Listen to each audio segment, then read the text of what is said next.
नमस्कार दोस्तों, स्वागत है आपका मेरे चैनल कॉर्नर ऑफ बुक्स में।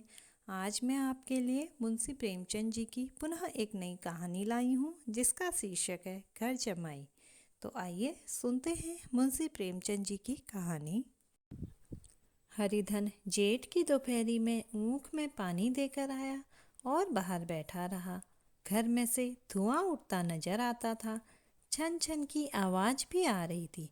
उसके दोनों साले उसके बाद आए और घर में चले गए। दोनों सालों के लड़के भी आए और उसी तरह अंदर दाखिल हो गए, पर हरिधन अंदर न जा सका। इधर एक महीने से उसके साथ यहाँ जो बर्ताव हो रहा था और विशेषकर कल उसे जैसी फटकार सुननी पड़ी थी, वह उसके पाँव में बेड़िया सी डाले हुआ था। कल उसकी सास ही ने तो कहा था, मेरा तो तुमसे जी भर गया, मैं तुम्हारी जिंदगी का ठेका लिए बैठी हूँ क्या। और सबसे बढ़कर अपनी स्त्री की निष्ठुरता ने उसके हृदय के टुकड़े कर दिए थे। वह बैठी यह फटकार सुनती रही, पर एक बार भी उसके मुंह से न निकला, अम्मा तुम क्यों इनका अपमान कर रही हो।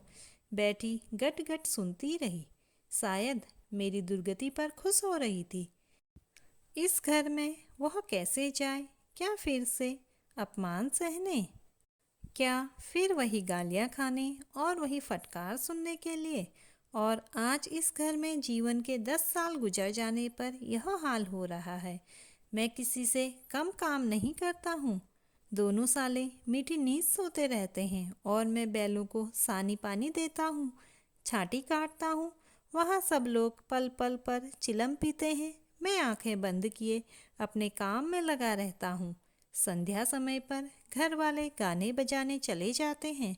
मैं घड़ी रात तक गायें और भैंसों को दोहता रहता हूँ।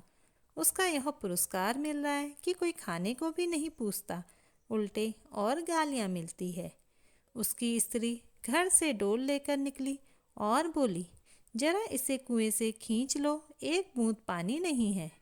हरिधन ने डोल लिया और कुएं से पानी भर लाया। उसे जोर से भूख लगी हुई थी, समझा अब खाने को बुलाने आएगी, मगर स्त्री डोल लेकर अंदर गई तो वहीं की हो रही। हरिधन थका मांदा क्षुधा से व्याकुल पड़ा सो रहा। सहसा उसकी स्त्री गुमानी ने उसे आकर जगाया। हरिधन ने पड़े पड़े ही कहा, क्या है, क्या पड़ा भी ना रहने देगी या और पानी चाहिए। गुमानी कटु स्वर में बोली, गुर्राते क्यों हो, खाने को तो बुलाने आई हूँ। हरिधन ने देखा उसके दोनों साले और बड़े साले के दोनों लड़के भोजन किए चले जा रहे हैं। उसकी देह में आग लग गई। मेरी अब यह नौबत पहुंच गई कि इन लोगों के साथ बैठकर खा भी नहीं सकता। मैं इनकी जूठी थाली चाटने वाला हूँ। मैं इनका कुत्ता हूँ जिसे खाने के बाद एक टुकड़ा रोटी का डाल दिया जाता है। यही घर है जहाँ आज से 10 साल पहले उसका कितना आदर सत्कार होता था। साले गुलाम बने रहते थे, सास मुंह जोहती रहती थी और स्त्री वो तो पूजा करती थी। तब उसके पास रुपये थे, जायदाद थी।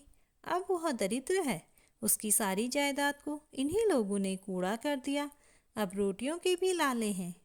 उसके जी में एक ज्वाला सी उठी कि इसी वक्त अंदर जाकर सास को और साली को भिगो भिगो कर लगाए, पर जब्त करके रह गया। पड़े पड़े बोला, मुझे भूख नहीं है, आज न खाऊंगा। गुमानी ने कहा, न खाओगे मेरी बला से। हाँ नहीं तो खाओगे, तुम्हारे ही पेट में जाएगा, कुछ मेरे पेट में थोड़े ही जाएगा। हरिधन का क्रोध आंसू बन गया। यह मेरी स्त्री है जिसके लिए मैंने अपना सर्वस्व मिट्टी में मिला दिया। मुझे उल्लू बनाकर यह सब मुझे अब निकाल देना चाहते हैं। वह अब कहाँ जाए, क्या करे। उसकी सास आकर बोली, चल कर खा क्यों नहीं लेते जी, रूठते किस पर हो। यहाँ तुम्हारे नखरे सहने का किसी में बूता नहीं है। जो देते हैं वह मत देना, और क्या करोगे। तुमसे बेटी भी आई है, कुछ तुम्हारी जिंदगी का ठेका नहीं लिया है। हरिधन ने मर्माहत होकर कहा, हाँ अम्मा, मेरी भूल थी कि मैं यही समझ रहा था। अब मेरे पास क्या है कि तुम मेरी जिंदगी का ठेका लोगी। जब मेरे पास धन भी था तब सब कुछ आता था, अब दरिद्र हूँ, तुम क्यों बात पूछोगी। बूढ़ी सास भी मुंह फुलाकर भीतर चली गई। बच्चों के लिए बाप एक फालतू सी चीज, एक विलास की वस्तु है, जैसे घोड़े के लिए चने या बाबुओं के लिए मोहन भोग। मोहन भोग उम्र भर ना मिले तो किसका नुकसान है, मगर एक दिन रोटी दाल के दर्शन न हो तो फिर देखिए क्या हाल होता है। पिता के दर्शन कभी कभी शाम सवेरे हो जाते हैं।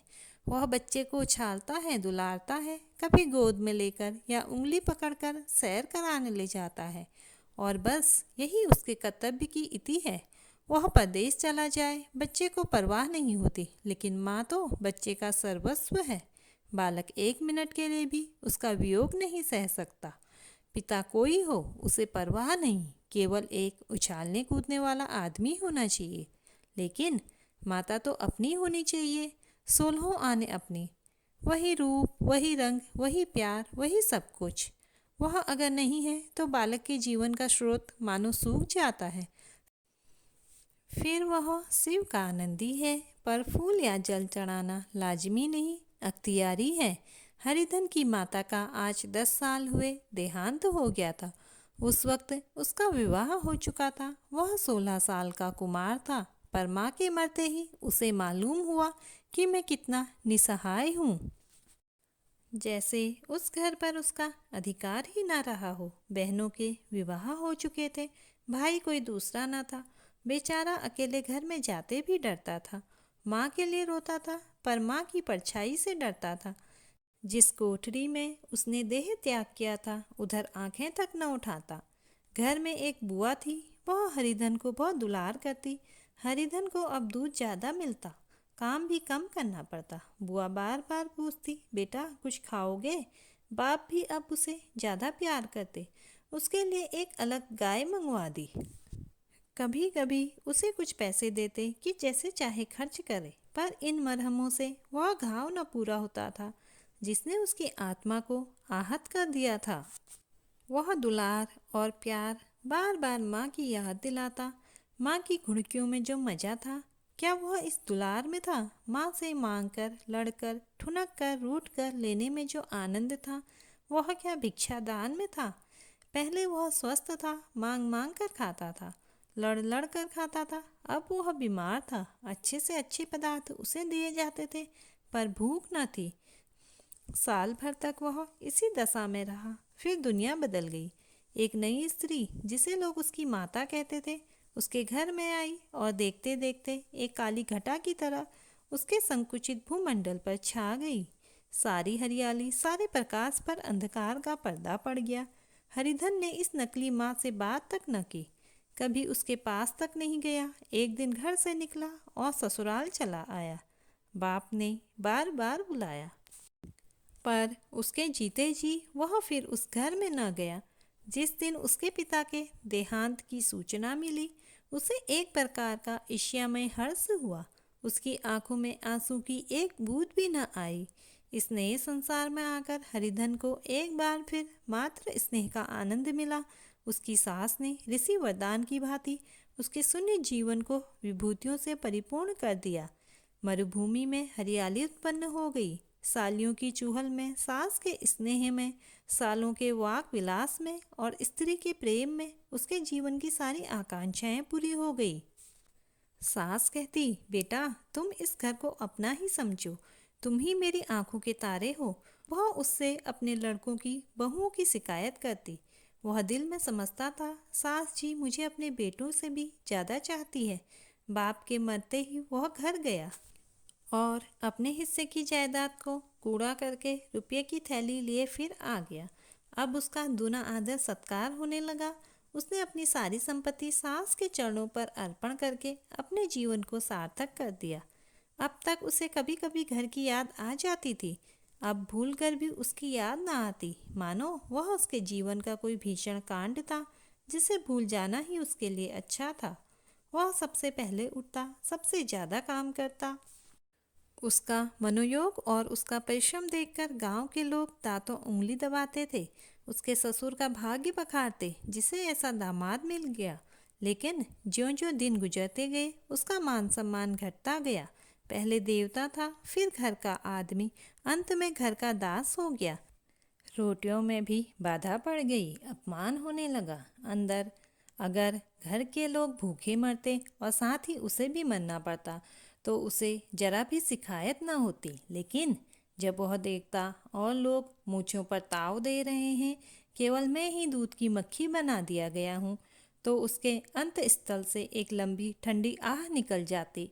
अभी उसकी उम्र कुछ 25 साल की तो थी। इतनी उम्र इस घर में कैसे गुजरेगी? और तो और उसकी स्त्री ने भी आंखें फेर ली। यह उस विपत्ति का सबसे क्रूर दृश्य था। हरिधन तो उधर भूखा प्यासा चिंता दाह में जल रहा था। इधर घर में सास जी और दोनों सालों में बातें हो रही थी। गुमानी भी हाँ में हाँ मिलाती जाती थी। बड़े साले ने कहा, हम लोगों की बराबरी करते हैं, यह नहीं समझते कि किसी ने उसकी जिंदगी भर का बीड़ा थोड़े ही लिया है। 10 साल हो गए, इतने दिनों में क्या 2-3 हजार ना हड़प लिए होंगे? छोटे साले ने कहा, मजूर हो तो आदमी घुड़के भी डांटे भी। अब इनसे कोई क्या कहे, न जाने इनसे कब पिंड छूटेगा, छूटेगा भी या नहीं। अपने दिल में समझते होंगे मैंने 2 हजार रुपये नहीं दिए हैं। यह नहीं समझते कि उनके 2 हजार रुपये कब के उठ चुके हैं। 1.25 सेर तो 1 जून को चाहिए। सास गंभीर भाव से बोली, बड़ी भारी खुराक है। गुमानी माता के सिर से जू निकाल रही थी, सुलगते हुए हृदय से बोली, निकम्मे आदमी को खाने के सिवा और काम ही क्या रहता है। बड़े खाने की कोई बात नहीं है, जिसको जितनी भूख हो उतना खाए, लेकिन कुछ पैदा करना चाहिए। यह नहीं समझते कि पहनुई में किसके दिन कटे हैं। छोटे, मैं तो एक दिन कह दूंगा, अब अपनी राह लीजिए, आपका कर्जा नहीं खाया है। गुमानी घर वालों की ऐसी ऐसी बातें सुनकर अपने पति से द्वेष करने लगी थी। अगर वह बाहर से 4 पैसे लाता तो इस घर में उसका कितना मान सम्मान होता। वह भी रानी बनकर रहती। न जाने क्यों कहीं बाहर कमाने को उसकी नानी मरती है। गुमानी की मनोवृत्तियां अभी तक बिल्कुल बालपन की सी थी। उसका अपना कोई घर न था। उसी घर का हित अहित उसके लिए भी प्रधान था।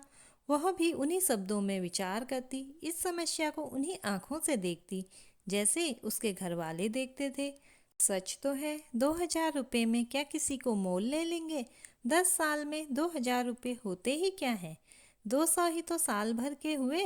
क्या 2 आदमी साल भर में 200 भी ना खाएंगे? फिर कपड़े लत्ते दूध भी सब कुछ तो है। 10 साल हो गए, एक पीतल का छल्ला नहीं बना। घर से निकलते तो जैसे इनके प्राण निकलते हैं।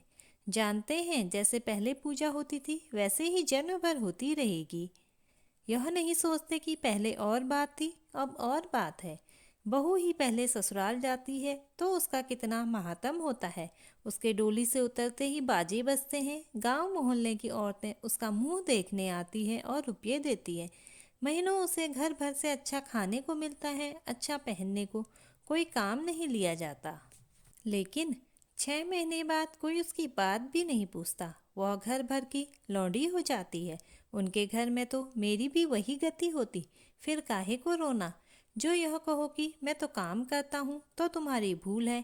मजूर और बात है, उसे आदमी डांटता भी है, मारता भी है। जब चाहता है रखता है, जब जी चाहता है निकाल देता है, कसकर काम लेता है। यह नहीं कि जब जी में आया कुछ काम किया जाए, जब जी में आया पढ़कर सो रहे। हरिधन भी पड़ा अंदर ही अंदर सुलग रहा था कि दोनों साले बाहर आए और बड़े साहब बोले, भैया उठो, तीसरा पहर ढल गया, कब तक सोते रहोगे? सारा खेत पड़ा है। हरिधन चट से उठ बैठा और तीव्र स्वर में बोला, क्या तुम लोगों ने मुझे उल्लू समझ लिया है? दोनों साले हक्का बक्का हो गए। जिस आदमी ने कभी जबान नहीं खोली, हमेशा गुलामों की तरह हाथ बांधे हाजिर रहा, वह आज एकाएक इतना आत्माभिमानी हो गया। यह उनको चौंका देने के लिए काफी था। कुछ जवाब न सूझा। हरिधन ने देखा इन दोनों के कदम उखड़ गए हैं तो एक धक्का और देने की प्रबल इच्छा को न रोक सका। उसी ढंग से बोला, मेरी भी आंखें हैं, अंधा नहीं हूँ न बहरा ही हूँ। छाती फाड़ कर काम करूँ और उस पर भी कुत्ता समझा जाऊँ? ऐसे गधे कहीं और होंगे। अब बड़े साले भी गरम पड़े, तुम्हें किसी ने यहाँ बांध तो नहीं रखा है? अब की हरिधन लाजवाब हुआ। कोई बात न सूझी। बड़े ने फिर उसी ढंग से कहा, अगर तुम यह चाहो कि जन्म भर पाहुने बने रहो और तुम्हारा वैसा ही आदर सत्कार होता रहेगा तो यह हमारे बस की बात नहीं है। हरिधन ने आंखें निकाल कर कहा, क्या मैं तुम लोगों से कम काम करता हूँ? बड़े, यह कौन कहता है? हरिधन, तो तुम्हारे घर की यही नीति है कि जो सबसे ज्यादा काम करे वही भूखा मारा जाए। बड़े, तुम खुद खाने नहीं गए, क्या कोई तुम्हारे मुंह में कौर डाल देता? हरिधन ने होंठ चबाकर कहा, मैं खुद खाने नहीं गया, कहते तुम्हें लाज नहीं आती? नहीं आई थी बहन तुम्हें बुलाने? हरिधन की आंखों में खून उतर गया, दांत पीस कर रह गया। छोटे साले ने कहा, अम्मा भी आई थी, तुमने कह दिया मुझे भूख नहीं है, तो क्या करती? सास भीतर से लपकी चली आ रही थी। यह बात सुनकर बोली, कितना कहकर हार गई, कोई उठे न तो मैं क्या करूं? हरिधन ने विष, खून और आग से भरे हुए स्वर में कहा, मैं तुम्हारे लड़कों का जूठा खाने के लिए हूँ? मैं कुत्ता हूँ कि तुम लोग खाकर मेरे सामने रूखी रोटी का टुकड़ा फेंक दो? बुढ़िया ने ऐंठ कर कहा, तो क्या तुम लड़कों की बराबरी करोगे? हरिधन परास्त हो गया। बुढ़िया के एक ही प्रहार ने उसका काम तमाम कर दिया। उसकी तनी हुई भवें पीली पड़ गई, आंखों की आग बुझ गई, फड़कते हुए नथने शांत हो गए। किसी आहत मनुष्य की भांति वह जमीन पर गिर पड़ा। क्या तुम मेरे लड़कों की बराबरी करोगे? यह वाक्य एक लंबे भाले की तरह उसके हृदय में चुभता चला जाता था। न हृदय का अंत था न उस भाले का। सारे घर ने खाया पर हरिधन न उठा। सास ने मनाया, सालियों ने मनाया, ससुर ने मनाया, दोनों साले मनाकर हार गए। हरिधन न उठा। वहां द्वार पर एक टाट पड़ा था, उसे उठाकर सबसे अलग कुएं पर ले गया और जगत पर बिछाकर पड़ा रहा। रात भीग चुकी थी। अनंत आकाश में उज्ज्वल तारे बालकों की भांति क्रीड़ा कर रहे थे। कोई नाचता था, कोई उछलता था, कोई हंसता था, कोई आंखें मीचकर फिर खोल देता था। रह रहकर कोई साहसी बालक सपाटा भरकर एक पल में उस विस्तृत क्षेत्र को पार कर लेता था और न जाने कहाँ छा जाता था। हरिधन को अपना बचपन याद आया, जब वह भी इसी तरह क्रीड़ा करता था। उसकी बाल स्मृतियाँ उन्हें चमकीले तारों की भांति प्रज्वलित हो गई। वह अपना छोटा सा घर, वह आम का बाग जहाँ वह केरिया चुना करता था, वह मैदान जहाँ कबड्डी खेला करता था, सब उसको याद आने लगा। फिर अपनी स्नेहमयी माता की सदैव मूर्ति उसके सामने खड़ी हो गई। उन आंखों में कितनी करुणा थी, कितनी दया थी। उसे ऐसा जान पड़ा मानो माता की आंखों में आंसू भरे उसे छाती से लगा लेने के लिए हाथ फैलाए उसकी ओर चली आ रही है। वह उस मधुर भावना में अपने को भूल गया। ऐसा जान पड़ा मानो माता ने उसे छाती से लगा लिया है और उसके सिर पर हाथ फेर रही है। वह रोने लगा, फूट फूट कर रोने लगा। उसी आत्म सम्मोहित दशा में उसके मुंह से यह शब्द निकले, अम्मा तुमने मुझे इतना बुला दिया, देखो तुम्हारे प्यारे लाल की क्या दशा हो रही है। कोई उसे पानी को भी नहीं पूछता। क्या जहाँ तुम हो वहाँ मेरे लिए जगह नहीं है? सहसा गुमानी ने आकर पुकारा, क्या सो गए तुम? ऐसी भी क्या राक्षसी नींद है? चलकर खा क्यों नहीं लेते? कब तक कोई तुम्हारे लिए बैठा रहे? हरिधन उस कल्पना जगत से क्रूर प्रत्यक्ष में आ गया। वही कुएं की जगत थी, वही फटा हुआ टाट, और गुमानी सामने खड़ी कह रही थी, कब तक कोई तुम्हारे लिए बैठा रहे? हरिधन उठ बैठा और मानो तलवार म्यान से निकाल कर बोला, भला तुम्हें मेरी सुध तो आई? मैंने कह तो दिया था मुझे भूख नहीं है। गुमानी, तो कितने दिनों तक न खाओगे? अब इस घर का पानी भी न पीऊंगा। तुझे मेरे साथ चलना है या नहीं? दृढ़ संकल्प से भरे हुए इन शब्दों को सुनकर गुमानी सहम उठी। बोली, कहाँ जा रहे हो? हरिधन ने मानो नशे में कहा, तुझे इससे क्या मतलब? मेरे साथ चलेगी या नहीं? फिर पीछे से न कहना मुझसे कहा नहीं। गुमानी आपत्ति के भाव से बोली, तुम बताते क्यों नहीं कहाँ जा रहे हो? तू मेरे साथ चलेगी या नहीं? जब तक बता न दोगे मैं न जाऊंगी। तो मालूम हो गया तू नहीं जाना चाहती। मुझे इतना ही पूछना था, नहीं तो अब तक मैं आधी दूर निकल गया होता। यह कहकर उठा और अपने घर की ओर चला। गुमानी पुकारती रही, सुन लो सुन लो, पर उसने फिर कर भी न देखा। 30 मील की मंजिल हरिधन ने 5 घंटों में तय की। जब तक वह अपने गांव की अमराइयों के सामने पहुंचा तो उसकी मात भावना उषा की सुनहरी गोद में खेल रही थी। उन वृक्षों को देखकर उसका विहल हृदय नाचने लगा। मंदिर का सुनहरा कलश देखकर वह इस तरह दौड़ा मानो एक छलांग में उसके ऊपर जा पहुंचेगा। वह वेग में दौड़ा जा रहा था, मानो उसकी माता गोद फैलाए उसे बुला रही हो। जब वह आमों के बाग में पहुंचा, जहां डालियों पर बैठकर वह हाथी की सवारी का आनंद पाता था, जहां के कच्चे बेरों और लिसोड़ों में एक स्वर्गीय स्वाद था, तो वह बैठ गया और भूमि पर सिर झुकाकर रोने लगा, मानो अपनी माता को अपनी विपत्ति कथा सुना रहा हो। वहाँ की वायु में, वहाँ के प्रकाश में मानो उसकी विराट रूपिणी माता व्याप्त हो रही थी। वहाँ की अंगुल अंगुल भूमि माता के पद चिन्हों से पवित्र थी। माता के स्नेह में डूबे हुए शब्द अभी तक मानो आकाश में गूंज रहे थे। इस वायु और इस आकाश में न जाने कौन सी संजीवनी थी जिसने उसके शौकार्त हृदय को फिर बालोत्साह से भर दिया। वह एक पेड़ पर चढ़ गया और अधर से आम तोड़ तोड़ कर खाने लगा। सास के वह कठोर शब्द, स्त्री का वह निष्ठुर आघात, वह सारा अपमान उसे भूल गया। उसके पांव फूल गए थे, तलुओं में जलन हो रही थी, पर इस आनंद में उसे किसी बात का ध्यान न था। सहसा रखवाले ने पुकारा, वह कौन ऊपर चढ़ा है रे? उतर, अभी नहीं तो ऐसा पत्थर खींच कर मारूंगा कि वहीं ठंडे हो जाओगे। उसने कई गालियां भी दी। इस फटकार और इन गालियों में इस समय हरिधन को अलौकिक आनंद मिल रहा था। वह डालियों में छिप गया, कई आम काट काट नीचे गिराए और जोर से ठट्ठा मारकर हंसा। ऐसी उल्लास से भरी हुई हंसी उसने बहुत दिन से न हंसी थी। रखवाले को यह हंसी परिचित मालूम हुई, मगर हरिधन यहाँ कहाँ? वह तो ससुराल की रोटियां तोड़ रहा है। कैसा हंसोड़ा था, कितना चिबिल्ला, न जाने बेचारे का क्या हाल हो रहा होगा। पेड़ की डाल से तालाब में कूद पड़ता था। अब गांव में ऐसा कौन है?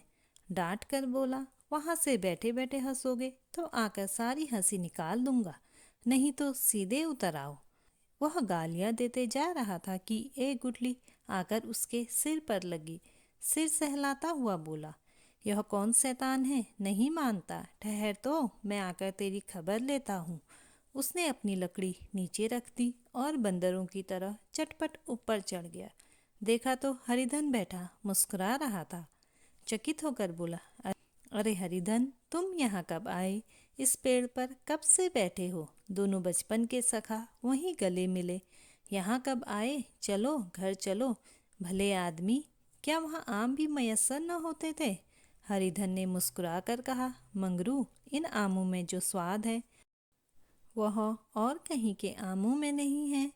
गांव का क्या रंग ढंग है मंगरू, सब चैन चान है भैया। तुमने तो जैसे नाता ही तोड़ लिया। इस तरह कोई अपना गांव घर छोड़ देता है? जब से तुम्हारे दादा मरे सारी गृहस्थी चौपट हो गई। 2 छोटे छोटे लड़के हैं, उनके लिए क्या होता है? हरिधन, अब उस गृहस्थी से क्या वास्ता है भाई? मैं तो अपना ले दे चुका। मजूरी तो मिलेगी ना, तुम्हारी गैया ही चरा दिया करूँगा। मुझे कुछ खाने को दे देना। मगरू ने अविश्वास के भाव से कहा, अरे भैया, कैसी बातें करते हो? तुम्हारे लिए तो जान हाजिर है। क्या ससुराल में अब न रहोगे? कोई चिंता नहीं, पहले तो तुम्हारा घर ही है, उसे संभालो। छोटे छोटे बच्चे हैं, उनको पालो। तुम नई अम्मा से नाहक डरते हो, बड़ी सीधी है बेचारी, बस अपनी माँ समझो। तुम्हें पाकर तो निहाल हो जाएगी। अच्छा, घरवाली को भी तो लाओगे? हरिधन, उसका मुंह न देखूंगा अब। मेरे लिए तो वह मर गई। मंगरू, तो दूसरी सगाई हो जाएगी। अब की ऐसी मेहरिया ला दूंगा कि उसके पैर धो धो कर पियोगे। लेकिन कहीं पहली भी आ गई तो? हरिधन, वह अब न आएगी। हरिधन अपने घर पहुंचा तो दोनों भाई भैया आए कहकर भीतर दौड़े और माँ को खबर दी। उस घर में कदम रखते ही हरिधन को ऐसी शांत महिमा का अनुभव हुआ, मानो वह अपनी माँ की गोद में बैठा हुआ है। इतने दिनों ठोकरे खाने से उसका हृदय कोमल हो गया था। जहाँ पहले अभिमान था, आग्रह था, हेकड़ी थी, वहाँ अब निराशा थी, पराजय और याचना थी। बीमारी को जोर कम हो चला था, अब मामूली दवा भी असर कर सकती थी। किले की दीवार छिद चुकी थी, अब उसमें घुस जाना असाध्य न था। वही घर जिससे वह एक दिन विरक्त हो गया था, अब गोद फैलाए उसे आश्रय देने को तैयार था। हरिधन का निर्विलंब मन यह आश्रय पाकर मानो तृप्त हो गया। शाम को विमाता ने कहा, बेटा तुम घर आ गए, हमारे धन्य भाग। अब इन बच्चों को पालो, माँ का नाता ना सही, बाप का नाता तो है ही। मुझे एक रोटी दे देना, खा कर एक कोने में पड़ी रहूंगी। तुम्हारी अम्मा से मेरी बहन का नाता है, उस नाते से तुम मेरे लड़के होते हो। हरिधन ने मातृविहल आंखों से विमाता के रूप में अपनी माता के दर्शन किए। घर के एक एक कोने से मातृ स्मृतियों की छटा चांदनी की भांति छिटकी हुई थी। विमाता का प्रौढ़ मुखमंडल भी उसी छटा से रंजित था। दूसरे दिन हरिधन फिर कंधे पर हल रखकर खेत को चला। उसके मुख पर उल्लास था और आंखों में गर्व। वह अब किसी का आश्रित नहीं, आश्रयदाता था। किसी के द्वार का भिक्षुक नहीं, घर का रक्षक था। एक दिन उसने सुना गुमानी ने दूसरा घर कर लिया। माँ से बोला, तुमने सुना काकी, गुमानी ने घर कर लिया। काकी ने कहा, घर क्या कर लेगी, ठट्ठा है, बिरादरी में ऐसा अंधेर, पंचायत नहीं अदालत तो है। हरिधन ने कहा, नहीं काकी, बहुत अच्छा हुआ। ला महावीर जी को लड्डू चढ़ा आऊं। मैं तो डर रहा था कहीं मेरे गले न आ पड़े। भगवान ने मेरी सुन ली। मैं वहां से यही ठान कर चला था कि अब उसका मुंह न देखूंगा।